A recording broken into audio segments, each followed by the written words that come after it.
Imagine waking up one day and discovering that your sister is the true hero of the world, while you, the family fool, only receive the title and the crown, basically the intern promoted by accident.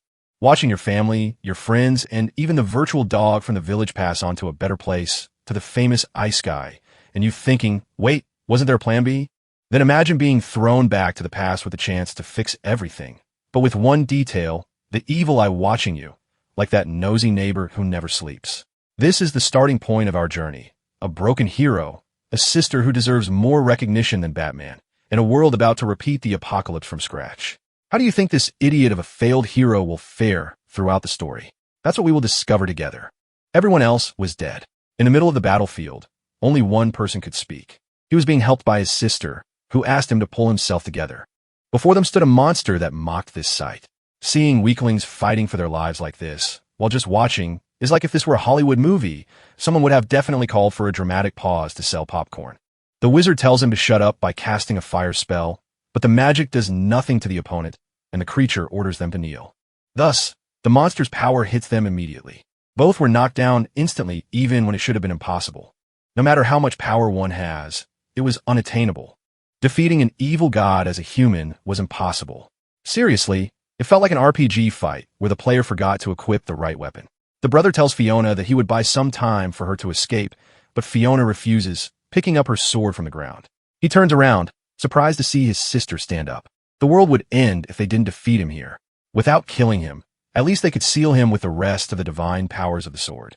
The brother screams in denial because doing that would compromise his soul. It was as unlikely as finding an empty Starbucks at 8 o'clock in the morning, but Fiona apologizes because she would leave her brother alone. However, even if that happens, she still wanted to protect this world. Her brother screams as Fiona prepares to use her power with the sword. A great explosion occurs, and the sword is successfully plunged into the monster. He lets out a powerful scream, and everything fades away as Fiona says goodbye. The tension was so high that even the Wi-Fi would have dropped out of nervousness. Thus, her brother could only watch as she and the monster disappeared. Following tradition, the hero who saved the world, Grey Shepherd, would be crowned as emperor. Grey became the emperor and the hero of heroes with fame and money. Everyone reveres him, the supreme man who perfected the secrets of magic. He was the survivor of continental countries, destined to be the great emperor. It was the kind of plan so risky it would make even Batman say, "Hold on there, buddy." But Grey thinks it was all meaningless. His sister saved the world. He wanted to have protected her and the smiles of his companions, but he couldn't save any of them. This throne was built on top of bodies. Everyone was gone. Half the world was swept away. Fiona spent her life sealing a monster that would be revived within a millennium. The silence that remained was as uncomfortable as when someone likes a photo of yours from 2010 on Facebook. Grey was furious because this didn't mean his victory. There should have been some other way to do things. He would have the knowledge for his journey to save the world and the evil god he analyzed. He didn't care if necromancy was forbidden as long as he could revive Fiona. Grey was ready to even use the power of the evil god. It was as impossible as driving in Los Angeles without hitting traffic. Just a little more was needed. He should be able to find it if it was with his eye. If it was with the eye of the evil god, then it should be possible. A man shouts at the emperor to calm down because a rumor is circulating the palace. Things like the emperor also being the wizard of the evil eye. That's when he saw a horrific scene in the necromancy magic circle. At that moment, even the Netflix documentary narrator would have been left speechless. It was Grey, aged, angry because the prime minister entered without permission. The prime minister freezes, asking what exactly this is. On the ground was a creature calling Grey brother, and thus, the prime minister's life was swept away for nothing. The thing on the ground kept calling for Grey nonstop. It seemed easy on paper, but in practice, it was like trying to assemble IKEA furniture without the manual. After testing several forbidden spells, after obtaining the eye of the evil god, he still failed. He was unable to restore Fiona's soul. Grey wonders what he was doing. Suddenly, a voice questions if he wanted to get her back. A hole appeared above him, and Grey wonders who was speaking. Even if he discarded his victory or lost his life, he could save the most precious person to him. If it were at a fast food place, that decision would be in the regret promotion section of the menu. If he wanted to sacrifice everything, he would show the way. Grey wonders if it was another evil creature, but it was fine for him. Grey went mad and agreed because he needed nothing else. He only wished for the happiness of the people he loved. And so, the world was bathed in fire and destruction. The emperor vanished, and the last thing people saw was Grey laughing.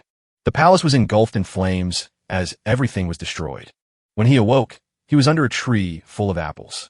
That nostalgic smell made him realize it was the witch's tree. If he remembered correctly, he would be cursed if he cut it down. For some reason, he was there without permission.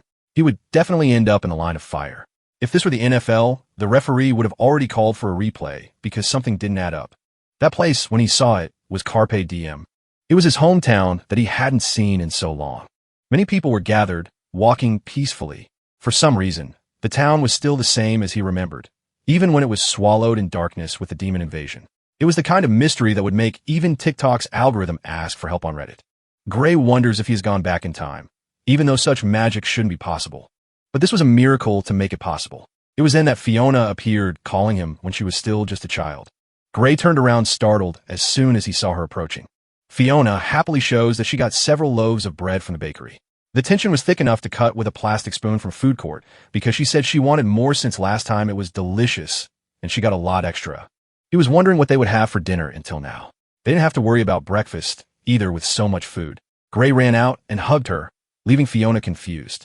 To Fiona's surprise, he was crying for some unknown reason to her. She asked what was wrong. Maybe they had mistreated him again. Gray shakes his head. He just missed her, that was all. He wanted to keep hugging her for a little longer. Fiona comments that he wasn't a child anymore, laughing because he missed her so much. She laughs because Gray was really funny.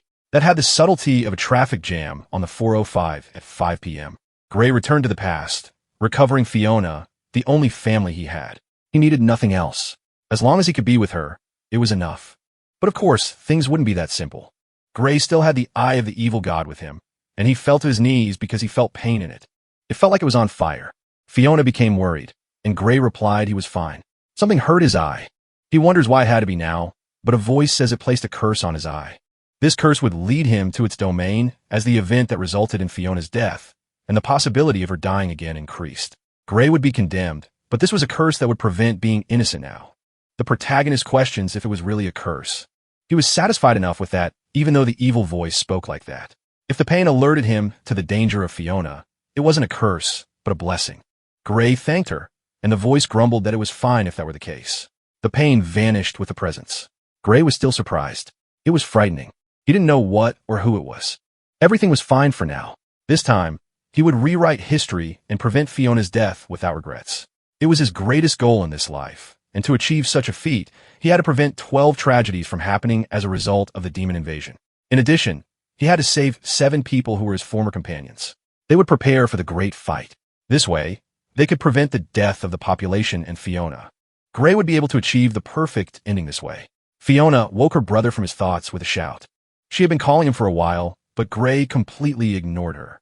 She promised to help bring water with the bread and gave it to Gray to go back first. Fiona said she would return later, but Gray was having trouble even carrying the heavy bag of bread. He wondered if they were stones because it was insane weight, but his sister carried it effortlessly. She had been strong since that time. Suddenly, a voice shouts calling for Gray as he was heading home. They ask if he was leaving his sister and walking alone because he was nothing without her. For someone who doesn't even earn money, he still managed to get a lot of bread, and they don't like that. As expected, the guys were mistreating Gray and wanted to take his bread. But Gray turned around and hit the guy right away, shocking the other two. He simply threw the guy to the ground and knocked him out instantly. Now he could remember things clearly. They were the guys who bullied him for being weak and for being an orphan. Whenever they did this, Fiona was the one who came to his rescue. To his sister, Gray was the one who needed protection. The other two rushed to fight as well, but Gray was ready this time. He defended himself from one's punch and threw him to the ground as if it were nothing. The other one who stayed backed away scared, even begging for help, but Gray grabbed him right after. Just like in his past life, Fiona protected him, but this time Gray would protect her. They didn't have to worry. Burning or freezing wouldn't leave any trace behind. So, he would only leave a few bruises. After it was over, the protagonist simply sighed. Gray could draw magic circles with his vision. That was the power of the evil eye. It didn't take long for Fiona to appear, not understanding what was happening. He turned around with the most innocent face, saying that they started a fight, and Gray just took care of them. She didn't need to worry because he had finished things. But suddenly, Fiona ran away because Gray had fallen to the ground. His body suddenly collapsed, and the protagonist fainted to Fiona's concern. When he woke up, he was confused about where he was because it didn't seem like the royal bed. It looked like his home in his hometown. It seemed like he had really gone back to the past. Fiona called him, relieved that Gray had really woken up. He sighed upon realizing that he had indeed fainted. She said that he fell suddenly and didn't open his eyes all day. Even the old healer didn't know what happened. The village chief said that Gray worried his sister and should be more careful. Gray apologized for making them all worry. Then he felt pain in his body again. His whole body was screaming in pain. Fiona rushed to help Gray not move too much. She was going to prepare a snack now. If he didn't rest enough, she would tie him up and force him to do so. Gray asked the chief what year it was, and he replied, worried if he hit his head to forget the date. As expected, the world was the past he knew. It was the time when Salvation heroes didn't exist yet. Carpe Diem was where Gray and Fiona lived. Even as orphans, they didn't know they would end up living like this. He only remembered that the chief found them and took them in a nearby forest of the village. The chief was a former army instructor and gave him a place to live, but taught magic and fencing. As time passed, the Salvation heroes were formed, and 5 years later, Fiona offered her own life in exchange for saving humanity. Gray had to protect her. He still had knowledge of his past life, but not the necessary strength. When the protagonist asked for training, the chief was surprised. Gray had no choice. To protect Fiona and prevent tragedies, it was necessary. The chief was left confused about what he was talking about, but he agreed as long as Gray was so determined not to back down. Fiona returned to asking what her brother was doing. Gray stood up to do the training, and she hurried to ask him to rest soon, but he had no time for that, even if she didn't understand what he was talking about. So Gray went out with the village chief to the outside of the house. He wasn't in condition now, and the chief would make him exercise lightly for now, but Gray refused. He didn't want the chief to have to hold back. The chief was caught off guard because he felt a huge fighting spirit coming from him suddenly. The protagonist then created a magic circle and launched an attack against the chief, who dodged in shock. The two began to fight, but the chief's attacks had no effect. He was left confused about what was happening with Gray. He had always been a guy with a strong affinity for magic.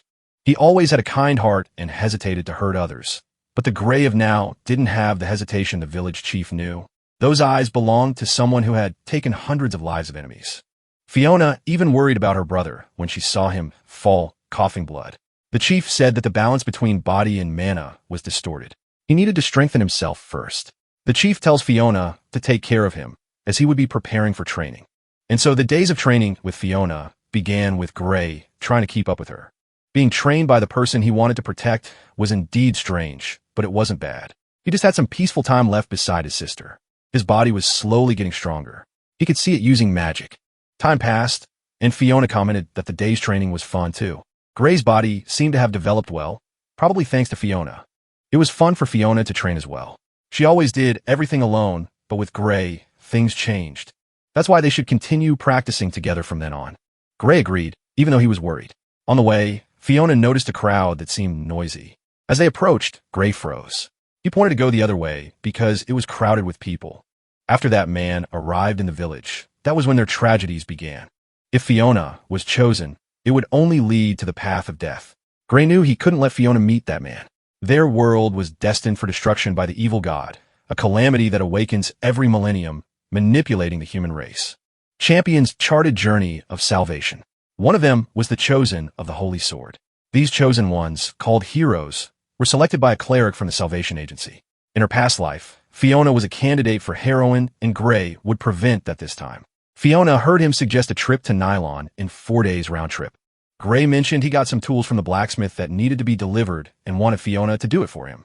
He intended to get her out of the village. Gray would stay to help the village chief, but Fiona noticed something seemed off with the protagonist. Recently, Gray always had a sad face. If something bothered him, he could talk to her. He replied that it wasn't just her, but he changed the subject, saying it was just the strange weather. Gray asked her not to worry about him, so Fiona packed her things and left. She was the only person Gray couldn't reveal the truth to. Meanwhile, that man was in the middle of the village with the gathered people. He was the selector of the champion chosen by the Salvation Agency and would judge candidates. Everyone was shocked because a guy like that came to the village. If no one volunteered, then the village would be deemed heretical for following the evil god. One of those who mistreated Gray said that defeating him might get him all the money in the world. People saw that he was the carpenter's second son. Maybe he could pass the test. There were no rules, but the selector doubted the guy could understand. Whoever neutralized the opponent wins. The guy got excited because he didn't have to hold back until he won. The selector said that the guy should surrender as soon as possible. Then he tried to punch the selector. He retaliated with such a brutal blow that sent the guy flying. He couldn't even handle an attack like that after everything. He shouted to get up and fight to save the world, to destroy the demon god. The people around saw the selector kill the guy in front of them, and so he shouted for the next person to step up and try their luck. He said the village was full of trash. There wasn't a potential candidate. He left shouting, looking for a blessed champion capable of saving the world. No one wanted to get involved in the fight and die. But the selector pointed to a guy with a good physique and suggested he take the test. The man was worried because he had children and would never be able to be a champion like that. But the selector called him anyway to save the world and leave his family behind. He was grabbed and dragged while the children begged to let their father go. The man kicked the children who were hindering the salvation of humanity. The man didn't think he would be capable of that. He had never hit a person in his whole life. If that were the case, the selector would make him learn how to use violence from now on. The two began to fight, and the selector shouted for the man to hit him. Otherwise, he would lose his life, and the man bent down in fear. That's when someone stopped the weapon before it hit him. It was Gray who said he would take the test in his place. One person per village should be enough. In the previous world, Fiona was the one who saved this man. If he took her place, things would change.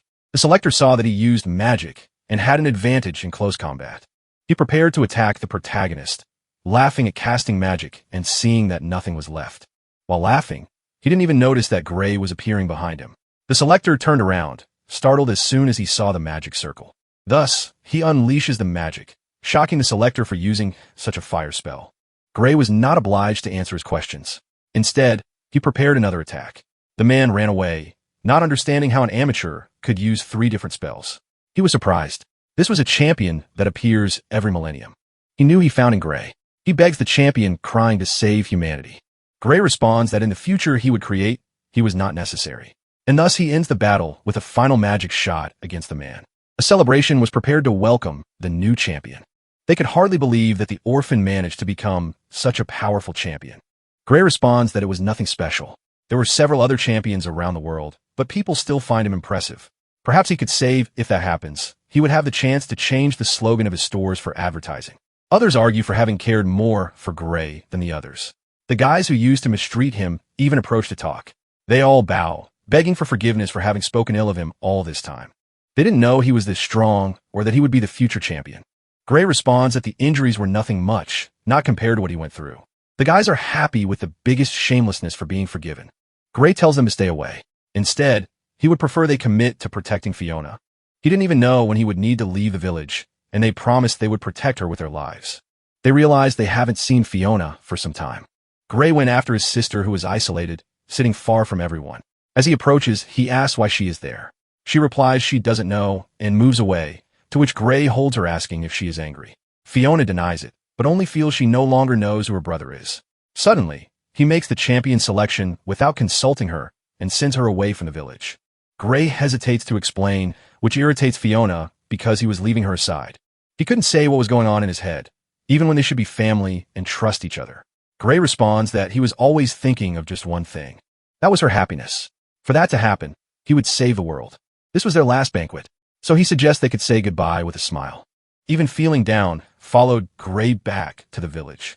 Later, Gray went to say goodbye to the village chief. He says that no matter what they say, this would always be his home. No matter what happens, he should come back home. Gray says he has something important to tell him, which surprises him for being so formal. In 3 years, the demonic army would attack the village and people would die. The chief was shocked because Gray told him all this, but he would keep the alert imminent. The chief still knew that the protagonist would do his best as a champion. Gray responds that yes, he would do everything to save everyone. In the end, the protagonist did not see Fiona, and she did not come to say goodbye. He wanted to see her face one last time, since he didn't know when he would see her again. He thought it was better this way. Fiona wouldn't have to get involved in the war. Gray wanted to avoid the worst possible ending because of that. Suddenly, he heard a voice. It was Fiona, who appeared ready for the journey. She would accompany him so they could go together. Fiona even showed that she received the selector's approval after finishing with him. It was her first time traveling, and she was excited, but Gray pushes her away, denying and telling her to go back right now. The journey was dangerous, but that's exactly why Fiona wouldn't leave him alone. They were family. They should always support each other. Gray freezes when he realizes she was recalling words from the past. He himself said they should always support each other, but Gray was shocked because Fiona said similar things in her past life. Fiona didn't want to be separated from her brother at all. If he died, there would be no one for her. Now Gray could understand. Fiona's feelings were still the same, as in the past world. Fiona says that if Gray doesn't take her along, then she will go on a journey alone. Sighing, the protagonist agrees. It was safer to travel together rather than alone. She was happy about this, and thus they set off. The war between humans and demons would still worsen. It was safer to keep her by his side, or so Gray thought as his eye began to activate. The danger alert that hadn't gone away. In the city of Cornu, Fiona ran happily because this was a huge city. She had never been in a place like this. There was so much delicious food to try. She points to people performing and calls her brother to watch. It was the best city in the world for Fiona. Although Gray wasn't as excited, this city was actually the smallest. But all that mattered to Fiona was having fun. It was nostalgic for Gray. She reacted the same way in her past life. Stopping to think, Fiona wonders what the journey of salvation even was. The selector was so worn out after facing it that he couldn't even explain. The goal of the journey was to defeat the evil god who revived every millennium. They would gain the blessing of each of the great spirits and unleash the ancient weapons that would make them even stronger. Saving people from monsters served as training to defeat the evil god. Fiona saw that she was called a heroine while Gray was referred to as a wizard, a class defined the battle role set by the selector. Hero was the most important. Only he could wield the sacred sword. But Gray wouldn't tell her that. Fiona knew Gray too well to think he wanted to be a champion, too. He replies that wasn't the case, and she asks why he wanted to become one then. The group headed to a weapon shop where Fiona picked up a sword, impressed. It was obvious they were novices by their expressions and the way they carried the weapons. Fiona shows that Gray was a novice, too, besides her.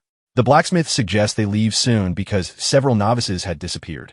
He didn't want his weapons wasted. Fiona found it scary that demons were targeted by beginners. Gray doubted they were actually demons. Fiona asks how he could say that, and he starts to answer just as a person appears behind Fiona. They grab Gray and Fiona and cover their mouths at the same time. The protagonist knew exactly who those guys were. They were led to another location and pushed to the ground. They ordered them to act obediently, or they would kill the girl with them. Gray got his face kicked while Fiona checked if her brother was okay. She was fine, too, despite everything. Suddenly, Ezekiel comments that they were quite unlucky to get involved in this. Gray was surprised to see him there, although Ezekiel himself didn't know who he was. Ezekiel Iglesias was a tank who joined Gray's team in his past life. At that time, they were surrounded by several demons in battle. Only when they were so close to the evil god and Fiona was targeted. At that moment, Gray shouted for his sister to get away from the attack. But Ezekiel was the one who protected her, so the others could defeat the monsters. Ezekiel, however, was the target of several attacks at once. Even so, he shouted for his companions to go on because he had faith they could win.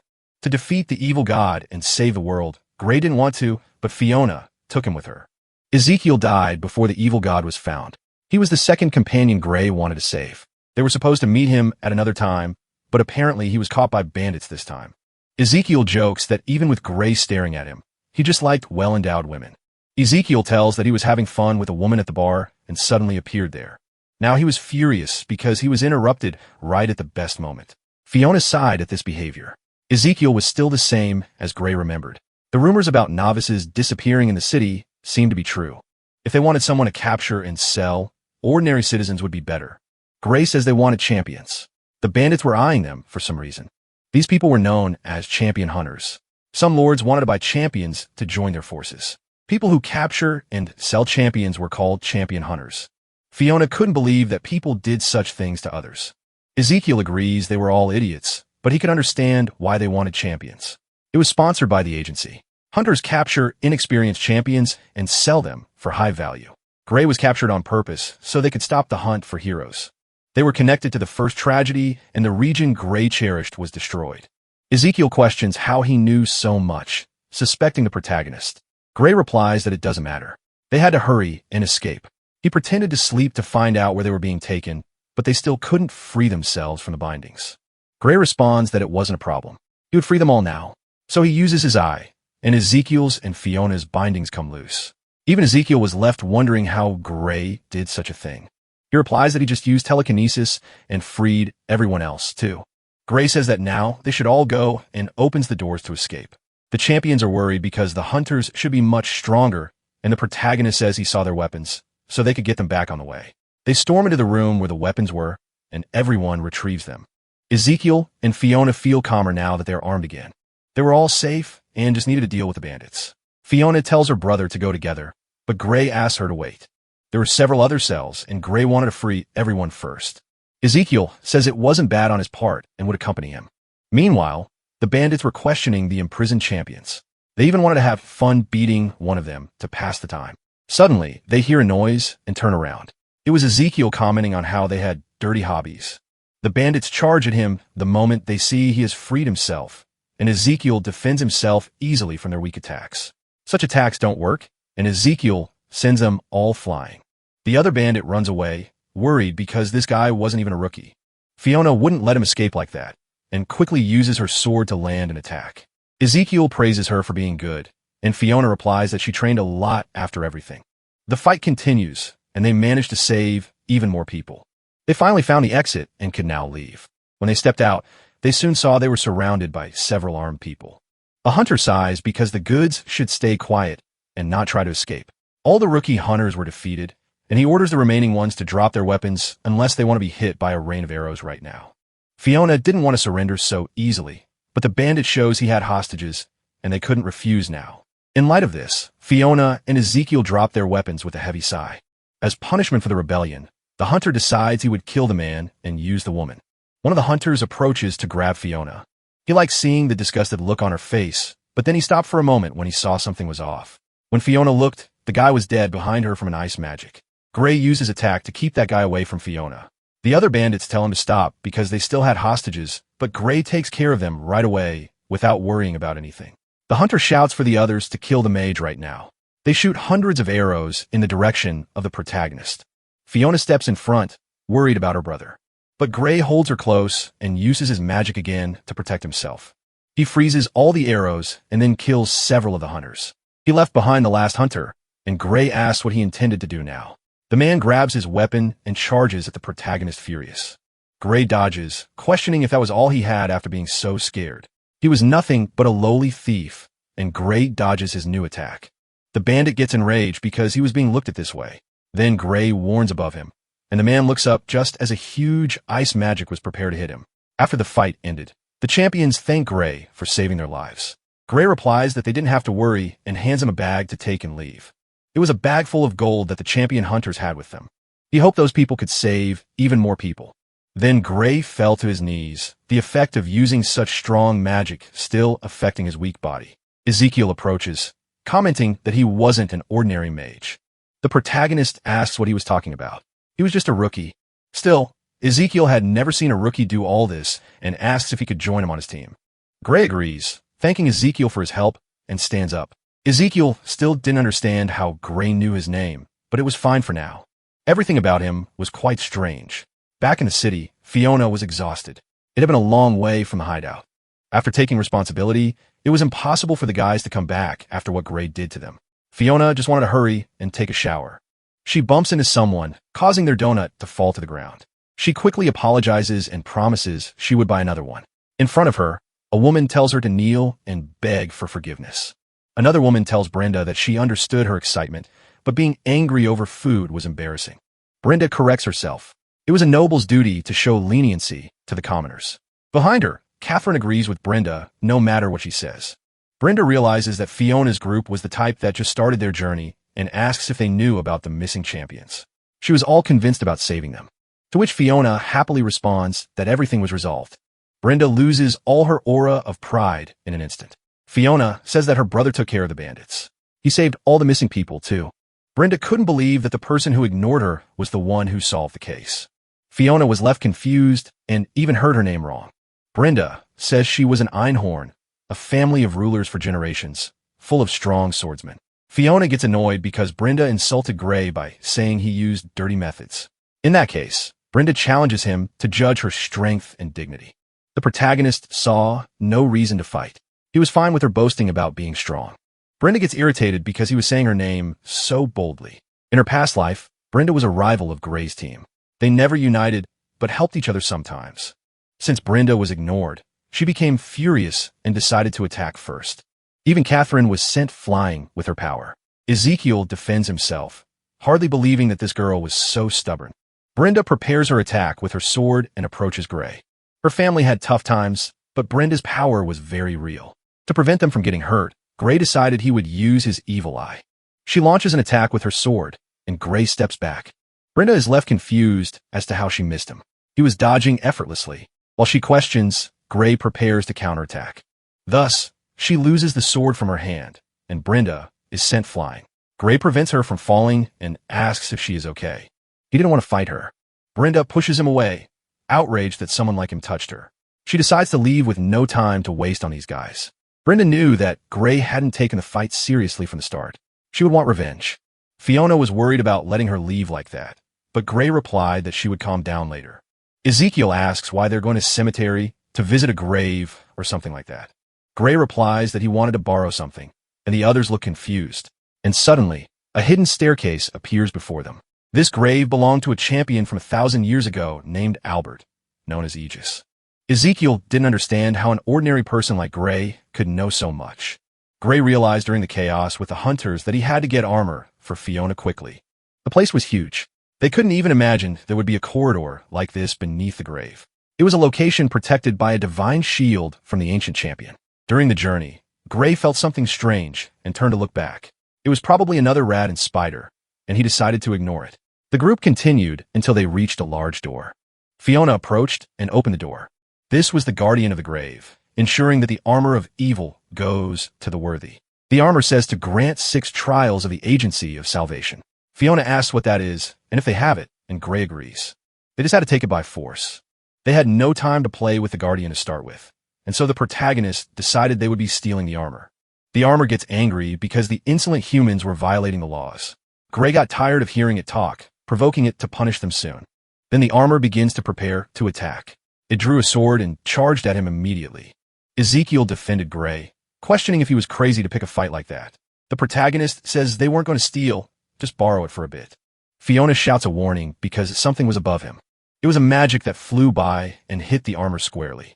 Brenda's group appeared just in time after following them there. She gets annoyed because once again Fiona got her last name wrong.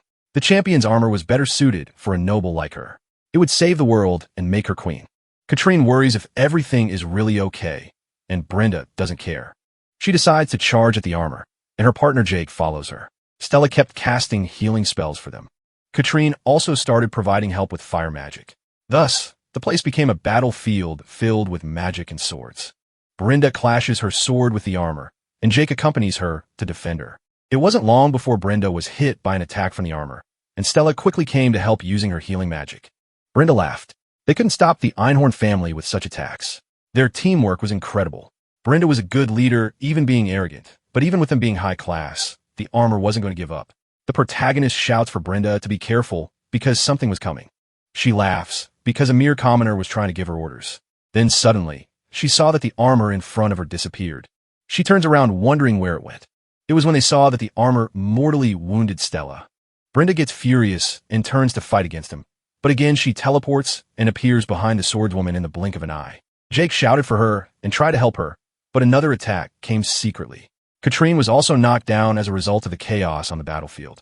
Gray realizes he was teleporting and needed to defend them, so he begins to prepare something using his evil eye. New attacks come in, this time hitting the armor squarely. Brenda ran to help Stella and shouted for her to stay with her. Gray was going to curse Stella with a time gift so her wound wouldn't worsen, but he had to find a healing specialist. Brenda complains because he would take the armor for himself when they hadn't lost. However, they were all injured after the battle. As a member of her family, Brenda would never consider backing down at such times.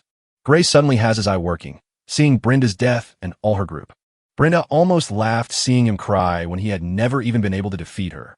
In her previous life, Brenda generally got in his way. Even in the end, she acted alone and they lost a lot of battle strength. For Fiona to live, Brenda had to work with her too. The protagonist asks her to withdraw now. He couldn't let her die like this. In response, Brenda turns all red again. Then she agrees, but they would settle things later. Brenda felt the humiliation of a lifetime, but saw how serious Gray was about it. She wonders what he meant by not letting her die like this. She couldn't stand that man, but Brenda and her group withdrew. Ezekiel asks if they could just let them go like this, even when they could have reinforcements. But Gray preferred to have fewer people to protect because this was an opponent far from ordinary. The armor returned attacking the protagonist with its sword, and Fiona comes to attack from above as well. But then the armor appeared behind her, teleporting. Gray used ice magic and defended her from the incoming attack. He could handle this. It was dangerous if he appeared behind her. Ezekiel positioned himself in front of Fiona to protect her from the attacks. Then Gray took responsibility for primarily fighting against the armor, and soon it teleported to his back as well. But he defended himself from the attack with his ice magic. The magic stuck to the sword and hit the armor after catching it in its own trap. But even so, it managed to teleport to the protagonist's back. It unleashed a powerful attack while Fiona screamed for her brother. Gray dodged, but was left confused about what happened as he was sure he had caught it. But then he noticed something was wrong. Now he could see they had been wrong about this all along. The armor said he was not fit to be the champion of salvation, but Gray replied that it couldn't matter less to him. It wasn't her who would decide that. So he prepared once more, hitting the armor with magic time and again. It was then clear that there wasn't one, but 4 of them all this time. Gray was sure he had caught it in the attack, but when it reappeared in Scathe, he thought of that possibility. There were several of them, and by becoming invisible, it could deceive its opponents, making it seem like it teleported. The armor perished, but would not recognize the protagonist as worthy. But for Gray, it was fine anyway. Now he would make the armor melt with his own magic anyway. When it was over, Gray fell to his knees, and Fiona came to his aid. He said he was fine, just a little tired, barely staying conscious. Suddenly, they noticed something appeared in front of them. When they looked, it was the cursed armor of evil. A figure appeared laughing, as he never imagined the Guardians would be defeated. Fiona was startled by the ghost, but Ezekiel thought it was some kind of memory. Gray told Champion Albert that they needed his armor for perfect salvation and would return it. Alberto questioned why he was there, because it was all his fault. He began to shout not to be deceived, but before revealing his identity, he disappeared. Ezekiel was confused, and Fiona asked if Gray and Albert were friends. He denied having ever seen him before, and Gray worried if Albert mistook him for someone. Anyway, the most important part now was something else. Fiona should wear the armor, even if she didn't feel worthy of it. Gray replied that he wanted to protect her, so he asked her to do it for her own good. Fiona put on the armor, asking if it looked good on her. Gray and Ezekiel agreed that it looked good on her. She laughed because she actually really liked it. They had finished what to do there, and Ezekiel asked where they would go now. In the city of Regressed. It was a fortress situated between the Kelsis and Flamma Mountains, a place where the fall of humanity began. In the past life, the demon invasion was much worse. People referred to the fallen city as the first tragedy and one of the worst. But this tragedy had not yet happened in this version. If Gray could stop the invasion, then they would have time to gather strength and keep Fiona alive. The sister grabbed several snacks after showing her champion license. And Gray was surprised asking when she bought all this. She heard that they could have baths and clothes at the inn if they showed their license. Ezekiel says that the lords would have problems with everything being destroyed by demons, so they must be sponsoring champions like this. So Fiona and the group approached to check in at the inn. The owner welcomes them and says that the store was free to use for any champion. During the meal, Ezekiel mentions that it was strange. The way everyone looked at him was as if they were scared. Gray thinks this actually made sense. Suddenly a voice shouts for it to stop, pleading. The man grabbed the waitress to make her entertain him. Another man asked to let her go because this wasn't that kind of place, but the man punched the shouting man in the face to shut him up. The man was angry because they thought they had the right to deny things to champions. He intended to teach a lesson to the waitress once and for all. Anyone who tried to go against them would meet the same end. Fiona was the one who stood up and placed herself in the path of that champion. She would not let him do what he wanted and hurt more people. When the strong city of Regressed fell, several excellent defenses crumbled with it. The reason was the hero hunters. There were few people in the fortress due to the disappearances, and then there were the deaths of rivals that were happening. And finally, the dirty champions who were destroying Regressed. The champion laughed because a girl was trying to talk to an adult like that. Then he charged at her, deciding to show a lesson. He was too slow, and Fiona jumped over him. She tried to strike with her sword, but the man defended himself with his unscathed arm. Then he sent her back as if nothing had happened. Fiona was surprised because her armor withstood the movement. She received a strong attack, but the armor absorbed it, and Fiona resumed fighting. Still, none of her attacks did anything to the man. The champion grabbed Fiona's arm and stopped her, and then he threw her to the ground with a move. Her attacks didn't even leave scratches on that champion, and he laughed because she really seemed to be trying to attack with all she had. Then it was time to teach a lesson. He wasn't going to hold back just because she was a little girl. But suddenly, a fire magic appeared behind the champion. It was Gray who came to Fiona's defense, warning that touching her would mean death. The champion showed off because his weapon was his own body. Nothing could scratch him. Gray asked if he wanted to test and see if that was really true. The man got angry because they were underestimating the resilience of his body. He would make Gray regret speaking ill of him like that. The champion attacked him and caused destruction. Fiona screamed for him. The others were worried because the guy was a monster, and surely Gray was dead from that. The champion laughed because he crushed a person to dust with a punch. Behind him, Gray asked where he was looking after all. The guy tried to throw another punch, but Gray disappeared again. This time he hit and sent him flying, following up with several punches. Gray broke through the wall with the final punch. The champion hoped that this would be enough for him to have won. And again, Gray appeared behind him wanting to know if it was over. The champion was confused about how he could be fine after all that. He used the secret defense of body strengthening, Iron Body. After being provoked, the man again decided to attack him. But this time his fist stopped midair, leaving him confused about what was happening. Gray laughed because he should have limits on how slow someone can be. There were chains holding his arms while he attacked uselessly without stopping. That was how he trapped him in his mana chains. It didn't take long for him to see that he really couldn't move at all. The protagonist agreed that he should be careful. The chains bind his existence. Forcing would hurt his soul. Now it was time to pay for his sins for having hurt innocent people. The man screamed to stop over and over again as the chains tightened around him. Gray wonders if it was possible since the test had no limits. He didn't intend to kill him, however. He would make him his messenger after all. He should tell his leader to stop devouring Raj Red and leave. As soon as they threw the man out, Gray apologizes for ruining the shop and would pay for the repairs. But the man was surprised. He and the waitress bid farewell to the champions, thanking them for their help. Gray tells the group that the city was being controlled by the hero George. He was misusing the champion's diplomacy to control people through fear. He argued that he would protect the city in exchange for doing whatever he wanted, which was a lie. Although when the demons attacked, they would take the money and flee. Ezekiel asks how he knew so much, and Gray replies that he has private sources. In any case, he left a warning and hoped they could spend the night somewhere. Fiona, however, had a worried look behind. Meanwhile, the group leader heard the message that they were threatened to leave. The champion tells George that the guy was too powerful. One of them says it was this champion who must be an idiot to be fooled like that. Another agrees because he had never heard of a gray shepherd before in his life. A third agrees that they should kill him once and for all. Two of them fight because one was mixing magical illicit substances that were toxic. Finally, George shouts for those idiots to shut up. Some idiot was trying to boss him around in his own city. Just killing wasn't enough. They had to finish him off and use him as an example. At the inn, Gray's group was resting. Fiona thought she couldn't do anything with her own hands, always failing outside the city. She would become a burden at this rate. She was sure of it. Gray appeared knowing she must be tired and says she should rest. He didn't intend to sleep yet because Gray would use all the time to perfect his magic. Then Fiona teases him by flicking his forehead because he was frowning and looking tense. He was trying to do everything alone again. If he was worried about something, he could talk about it.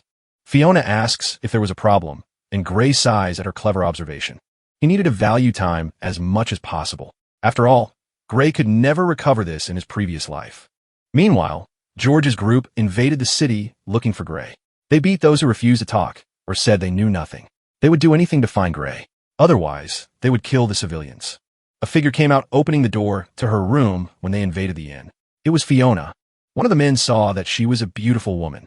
Fiona warns him not to mess with them, although it was a low murmur, and she takes down the men with a swift attack when they least expected it. She couldn't let her brother be the one fighting alone all the time. The men gather when Fiona stands in front of them. She was very strong, and soon all of them ran away in despair. Gray always knew his sister was scary when she got angry. They couldn't do this. The men ran away to escape. They wanted to report back to George that everything had gone wrong. Ezekiel appears grabbing one of those trying to flee after leaving the bar. The guys really thought they could escape the inn without even apologizing. So Ezekiel put the guys back inside the inn, preventing them from fleeing. He still wasn't sober, but it was the perfect opportunity for an exercise. After getting beaten, they say they were under George's orders. The champions of this city were a disgrace. Ezekiel says they would never regret it. They would never have taken the city if they were half-hearted like that. Gray agrees, but these guys had intentions. They should move on for now. It was time to clean up. He would make sure no parasite remained there. Meanwhile, a man was in shock because it should be a nightmare. And one of George's champions appears to tell the man that it was the end of the line for him. He pleads to wait because he would win this time and give the money they demanded. But the champion knew this guy was deep in debt at this point. The man cries desperately because he was forced to gamble and lost everything he had. It was clear that the game was also rigged. They were lying to his face, which irritates the champion at such an accusation. And he kicks the man's face for talking nonsense. When he starts to beat the man, He begs for forgiveness. The champion smiles because he wasn't a demon. He would clear his debts if he sold his daughter and wife. The man refuses because they were his treasures, and the champion laughs because they had already done that anyway. The man freezes completely shocked, and the champion laughs in his face as his wife and daughter are worth good money. The man becomes furious, and the champion kicks him away. He intended to sell him next time. They would take care of giving him to demons that eat human flesh. It should be good since his family was gone anyway. Then he attacks the man next, but Fiona steps between him and the man to defend against the attack. The champion is surprised by the pretty girl, wondering how much she could be worth. Several others prepare to fight because they knew Fiona was one of the people George wanted. Ezekiel makes sure they fight against him instead of gathering around him. Gray prepares his telekinesis to start fighting as well. The attacks come, and he, alongside Ezekiel, prepares to settle the score. Fiona faces the champion who provokes her. She didn't want to know about his schemes. The champion says the city belongs to his governor. They only collected taxes from those who live there. They were indeed powerful, and everyone else was just weak. The man fires several consecutive attacks at Fiona. She defends herself. The guy was fast and barely had a chance to counterattack. The champion laughs, asking what happened, and if that was all she had to offer. Then now would come his graceful attack against her. Fiona was knocked down, and Gray turns worried about his sister. She gets up responding that she was fine. Fiona wanted to show her brother that she wasn't a burden. She wonders how she would defeat the spearman, although the champion feels it was getting tiresome. He fires several more attacks at her, which she defends while looking for an opening. Finally, Fiona sees the stance he prepares for the final attack. It was her opportunity. She could take advantage of this advantage. And so the spearman launches an attack towards Fiona, and she strikes a spear with her sword, piercing it and startling the champion, thus breaking his sword and body into two pieces. Fiona fell to her knees as the battle came to an end. Gray asks if she was okay, and Fiona asks if she did a good job. He agrees that she did really well. And in that case, Fiona gets up deciding that she could still keep fighting. The last fight was dangerous because she wasn't wearing her armor. Gray also had to get stronger to protect her, however. For some reason, he didn't feel the pain of the curse going away. Meanwhile, George's other champion laughed, not believing he had so much food in stock. There was a lot of quality stuff, and they could make money if they sold everything. Suddenly, a guard alerts the champion that this was a supply for emergencies, but he silences the man with an attack because none of that mattered to him. If they got hungry, they could eat stones or anything like that. The champion didn't care about the people of the city. Fiona says these guys were really trash, and Ezekiel agrees, even though the cleanup was going well. The men rush at them to fight because they recognized they were the ones George was looking for. After quickly taking care of them, it was time to find the third champion. They head to the underground, where several people were imprisoned for experiments. There were several addicted people who also wanted more magical illicit substances. The champion promises he would give more. In exchange, he should give his children if he had any. The rest should steal them. And they run off promising they would do anything for more magical illicit substances. They were all people being used by their vices. The champion enjoys watching people break. He would end anyone who had a happy life. Fiona appeared next, calling them all true scum. The champion laughed upon recognizing that it must be the famous team in the city. But it didn't take long for Gray to silence him with a huge explosion. George heard reports that the factory of magical illicit substances was burned by Gray. All the champions were defeated, and he was furious for them doing such a thing. Finally, the boss was the only one left to deal with these guys from the city. Before everything, they had to act before he decided to flee. Ezekiel was tired and suggests they could rest and continue the next day. Although Gray tries to deny it, Ezekiel drags him along and leaves Fiona taking care of the children. She tells the children that everything would be fine and the authorities would arrive soon. Later, the parents take their children and everything is resolved safely.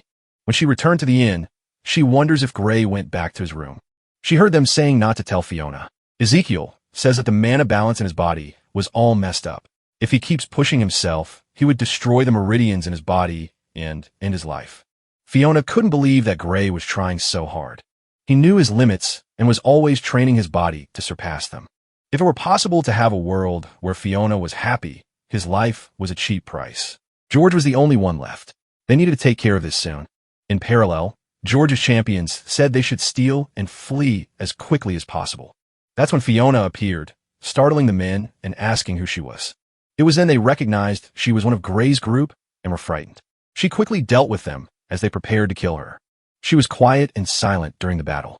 She would never let her brother go too far and hurt himself like that again. When Fiona finished, a person appeared saying that getting rid of useless trash for a brat was actually good. It was George who asked who dared to mess with the city. He wouldn't rest until he finished them all. He attacked her, preparing to kill her.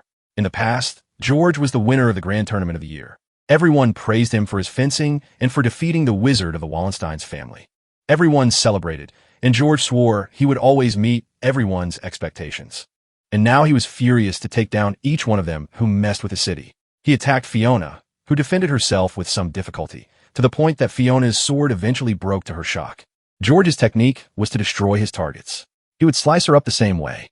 Now it was her turn, but before the attack could hit, something surprised him. A high-rank magical barrier protected her. This was the defense of one of the sacred armors. Fiona said it was an important armor her brother gave her. He would never be able to pierce through the armor like that. If he couldn't hurt her, then George decided to finish her off in other ways. So he threw a spike ball in front of her. The spiked ball went towards Fiona to hold her. Purgatory's Cage was a spell that isolates the target and blocks physical interference. Although dark magic was banned, he was still quite skilled at it. He could enjoy losing consciousness while entering despair. George just watched her in this bizarre scene. Now that the woman was neutralized, he wondered if he should finish her off. As he tried to decide what to do, George stepped back when an attack came from the ground. It was Gray who said he made the right choice not to kill her right away. George saw he rushed to save his little sister, which was a shame because he was a hero and wouldn't be defeated. Ezekiel recognized he was powerful. This kind of opponent was a problem for wizards.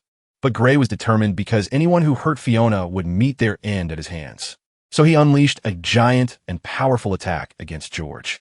The man countered the attack, swinging his sword against the magic blast. His sword was capable of cutting through even flames, and it would work well on his flesh too. He charged at Gray next.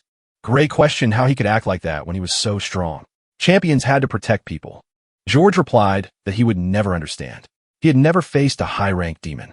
It wasn't something humanity could win against. Instead of saving the world, it made sense to take all the wealth possible and survive. After all, this was an era where champions could do as they pleased. Gray said he was pathetic, scared of losing to a demon like that, which infuriated George even more, and he used his purgatory cage on him, too. He would make that man swallow it. Gray was held by the spikes right after. Ezekiel was shocked to see what unfolded before him, while George laughed because this was a barrier that only its creator could open and close. That's when a strong light emerged from within the spikes. From inside the spikes, several roses appeared as Gray rescued Fiona. Geok was in shock. It should have been impossible for them to survive. Gray denied the mana absorption with his spell and quickly dealt with the barrier. From within, it was originally made by a demon.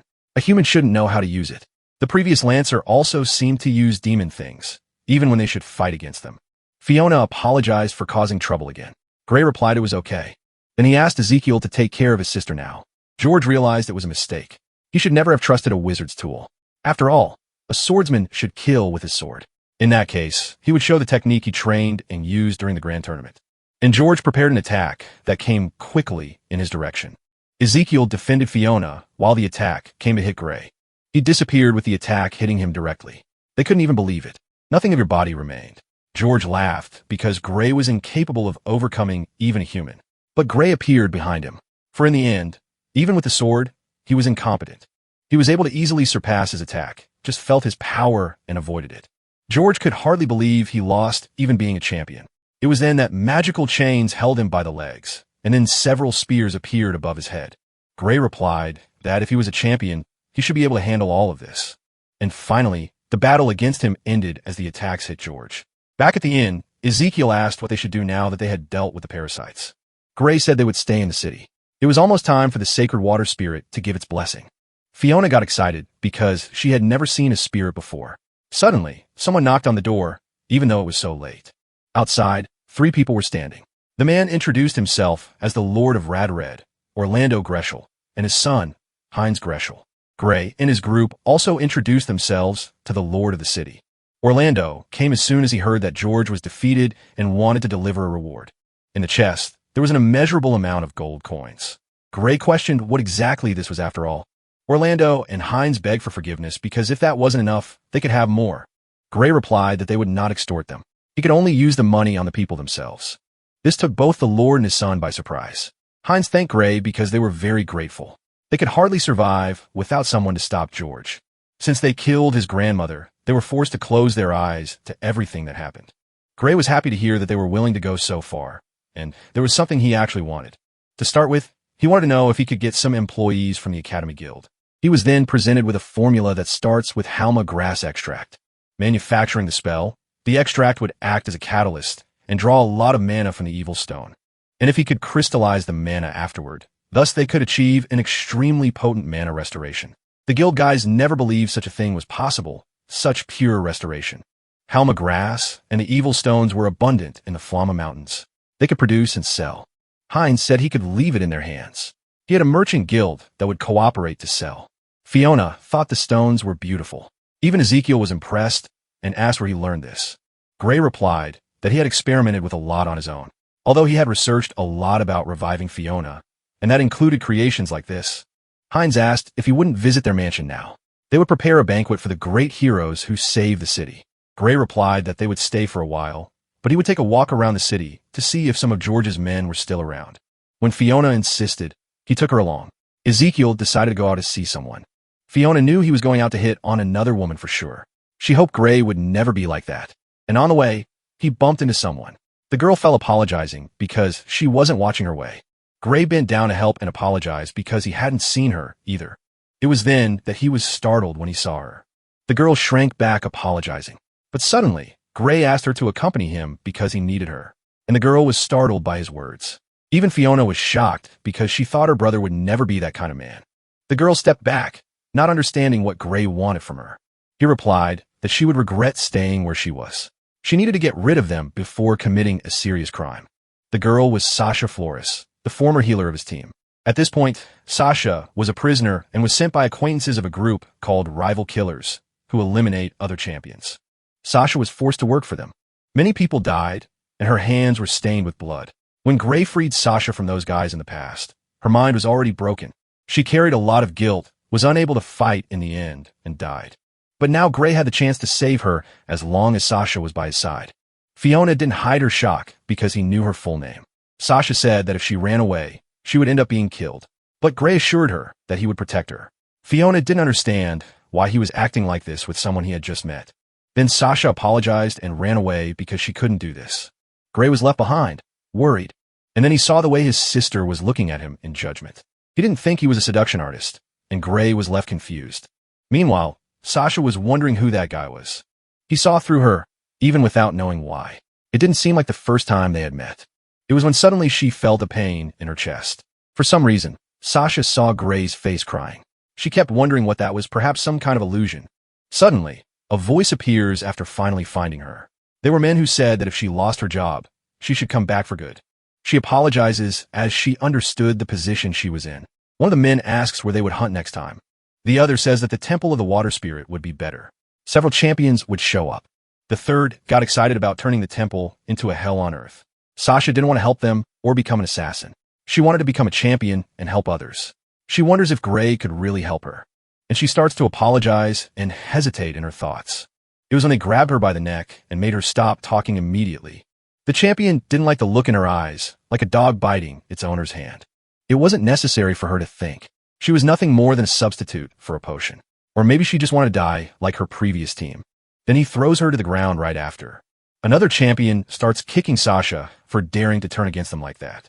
The third says that a dirty dog should just follow its owner's orders. And so she begins to apologize for having such audacity. In parallel, a large sum of gold was presented to Gray. Heinz suggested using it to build a house for them in the city. But he refused. They would use it to repair the fortress and prepare the city. Heinz was confused as to why they should use the money to reward Gray. And he replies that money would have no value if the world ended. The city's survival was more important. Everyone was emotional because Gray was the best champion of all to them. Heinz was moved. As desired, they would protect the city. He could leave it in their hands because protecting people was a lord's duty. Gray felt that the city had a good lord. Heinz would become a good heir in the future. While they celebrated, Fiona was impressed with her brother. But everything happened very quickly, and she was getting scared. She was rescued again by Gray, even when she had always protected him some time ago, and wonders when exactly he grew up and left her behind. Maybe he thinks Fiona is completely useless now. So she withdrew, visibly dejected. Gray saw this and tried to call her, but they called his name first. They wanted to discuss how to strengthen the city and would use their time. Gray saw that his sister didn't seem well, but decided to suggest using weapons and soldiers to strengthen the city. Hines says that his father left him in charge of the defenses and would do everything possible. Gray comments that they trusted him, but Hines thinks it was nepotism. It was nothing compared to Gray. Gray saw that Hines was far from being like other arrogant rulers. He also wanted to strengthen the walls, and the men agreed. They still had little time until the demon attack. They had to prepare as much as possible. To face the evil god, they needed the blessing of the great spirits. The time of the great water spirit was near. They would end up finding Sasha and her group. In the best scenario, they would solve two problems at once. Gray withdrew, leaving things in Hines' hands. He went out to look for his sister, and suddenly heard a scream. It was Fiona, who was training with the sword. She wanted to get stronger. She couldn't be a burden to her brother. Gray approached as he found her, and she asked if he thought she was useless, and he asked back what she meant by that. Fiona felt she was taking up space. She was weak and couldn't do anything alone. Then Gray approaches, saying that she was strong and knew it more than anyone. She had always saved him. Now, it was his turn to protect her. Gray had faith in her and asked her to never say such a thing. Fiona thanks him for his words, and suddenly someone calls Gray. It was Hines who came to warn that dinner would be ready soon. Fiona still wanted to train, and Gray comments that Ezekiel should be drinking in some nearby bar, which was strange. And Hines mentions that since the city was liberated, he didn't seem to have gone to any bar. In parallel, in some other place, George was chained up. A person enters and greets George, who was awake. It was Ezekiel who asks how he was doing. George complains because he had been there for days, and Ezekiel says it was surprising he could still talk. Ezekiel knew that George should still have some guys in the city. George asked what exactly he was thinking. They knew they were in contact with demons through their tools and magical illicit activities. In short, Ezekiel deduced that there was a traitor in the city and wanted to know who it was. But George refuses to say who that person was. He could hardly wait for the day he would kill them all, and Ezekiel punches him squarely. Neither Gray nor Fiona knew he was there, and he realized it was better to extract information quickly. George laughs because he was just pretending to be a normal champion. This way of obtaining information was different from the others. And even with him being punched time and again, George smiles because he had no intention of saying anything. And Ezekiel wonders how he could be so confident. Soon they would finish off everyone, and the people of the city would be torn to pieces. George could hardly wait for the bloodbath to come. Later, at the water temple, many champions were gathered. It was vital for the journey of salvation to have the blessing of the Great Spirit. The temple was beneath the lake so that people could not invade. The priest would perform the ceremony to remove the seal. Soon Brenda and her group also appear, and Stella even comments something malicious, although she disguises it. Fiona waves to Brenda, who again mispronounces her last name, and it almost seemed intentional. She points at Gray with irritation. She failed last time and was in debt, but this time will be different. Jake cheers for Brenda, and she stammers that she didn't want his concern confusing Gray. Anyway, she wanted to move forward and receive the blessing first. Brenda didn't seem bad, so Ezekiel suggests letting her do what she wanted. However, both Gray and Ezekiel noticed the rival Slayers group. They were among the other gathered people and champions. A voice appears asking for permission to pass, and Gray turns around. It was Sasha who appeared and was startled to be recognized. Gray extends his hand, but again, Sasha was called by her group. The man promises to kill her otherwise, and she stammers as she joins them. She apologizes for being late and passes by the group. Gray tells his group that that girl was a prisoner. They maintained horrible attitudes and killed opponents to monopolize the glory of heroes. They killed Sasha's old team and forced her to heal their wounds nonstop. Again, Gray refuses to tell Ezekiel where he got his information. But Gray could tell that Ezekiel was starting to suspect him knowing so much. Suddenly, a voice yells that he was an idiot. Fiona turns around startled when the group hits Sasha in front of everyone. She knew she was going too far and wanted to stop them, but Gray holds her back as the ceremony was about to start. It was better to wait for the best opportunity to resolve this. Then the priest performs the ceremony to make the temple appear. Everything trembles and a path emerges from the water. The gates were opened. There was a limited number of blessings, and, of course, this made the champions rush to the temple. Fiona was impressed by how beautiful the temple was. Gray asked her not to let her guard down because it wasn't a tourist attraction. Suddenly, Fiona was startled by what she saw. A monster was grabbing one of the champions. The spirits there would test who was worthy of the blessing. They could not die there. Sasha's group also made their way inside the temple. It was a good place full of blind spots. They would hide and set traps. The others would take care of the rest, waiting in the deep heart of the temple to kill the champions who made it to the end. These people should be powerful and wonder if Sasha would be able to kill them. They would be tired from the traps and battles. It would be a good opportunity. Sasha didn't want to kill anyone and wasn't capable. She was just a healer. But still, she was there helping bad people. She remembers Gray saying she would regret staying where she was. One of the champions pushes her to stop standing still and do something useful. She apologizes, and she knew she would regret all of this. But Sasha thought she was too weak to do anything on her own. Finally, the room stopped being filled with so many monsters. A group of champions found the place safe, but the temple itself was madness. It seemed they were the first to arrive there. Since they were in front, they could take a break to catch their breath. But then one of them was attacked, and soon the others on the team went into shock. One from the group fired an attack when she noticed where the threat was coming from. Then she was caught off guard when the attack in question came from behind her. Soon the healer tried to heal and was targeted next by the Slayer's group. They sighed because champions were useless outside of direct combat. One person who was still alive asks why they were doing this, and she had her hair pulled. The champion was going to make her scream now with the next attack. But suddenly, ice magic was shot in his direction, stopping him. It was Gray who appeared to prevent that from continuing any longer. The champion tells him to stop getting in the way of his fun. The healer could still move and orders to heal her companions now. And the champion gets irritated with Gray for provoking him this way. Suddenly, he disappears, and Gray warns that if an assassin gets behind her, it would be over. The assassin laughed because he couldn't even avoid his attacks and was still careless.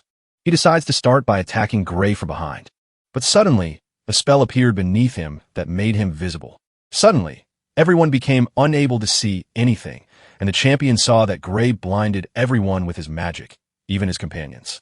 He decides to be careful with his steps and how he breathes so as not to be noticed. But then Gray found him, locating him through mana instead of sound. When they could see again, the first champion had already been defeated. The group that was attacked thanks him for the help, even being rivals inside. Gray says they were facing the same enemy, which was the evil god and nothing more. The blessing was only for those who deserved it, not for those who rushed. And the priest only said those things to make everyone anxious. Ezekiel realizes that Gray was confident with such confidential information from the agency. In any case, the group that was attacked managed to leave safely and alive. Gray says they should continue on. There were still more of the killers ahead. In parallel, Brenda was killing a monster with her sword.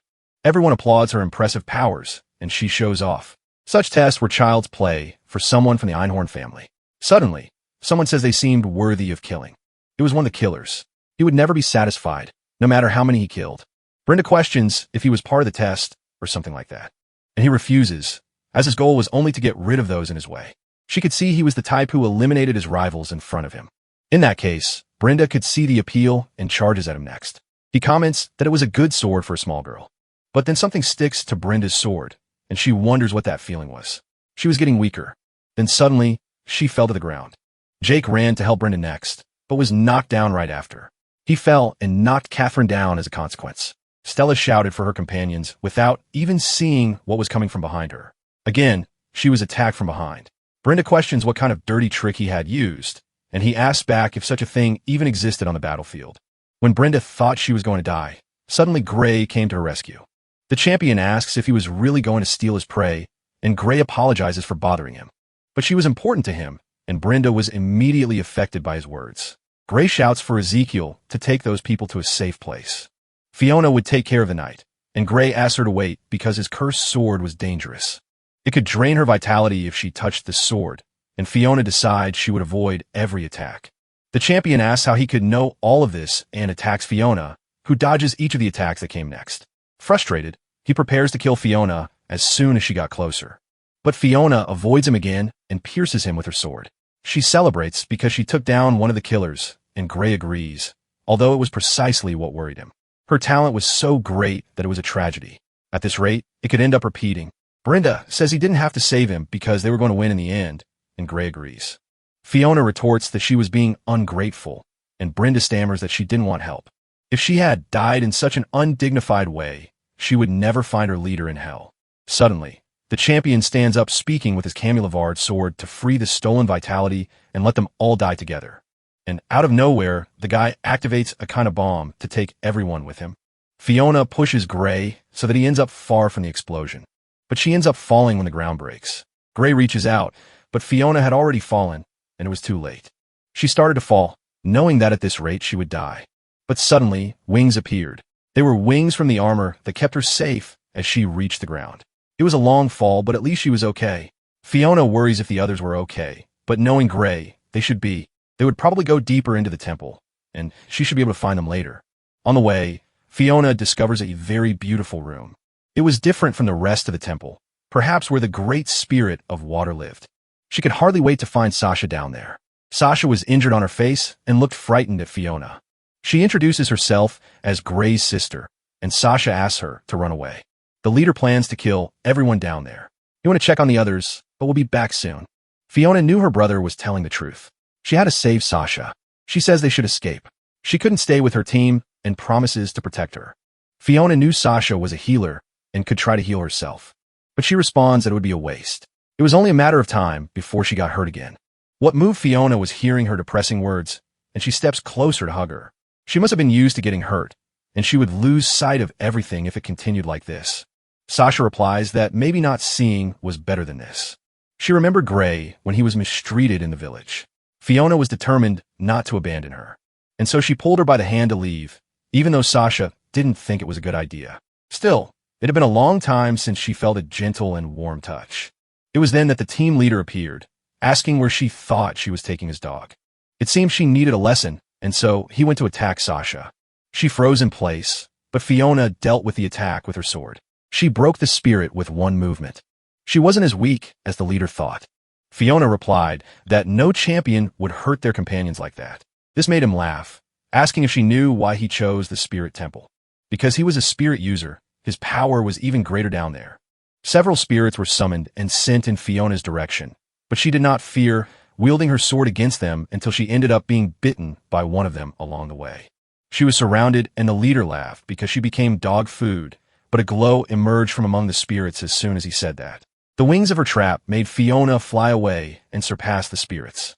They chased her, but she was determined to finish off the summoner first, which was a good choice, but very foolish in the leader's opinion. She stopped, startled, and suddenly something emerged beneath her feet. A huge spirit appeared to swallow Sasha, who was right behind her. Ungrateful.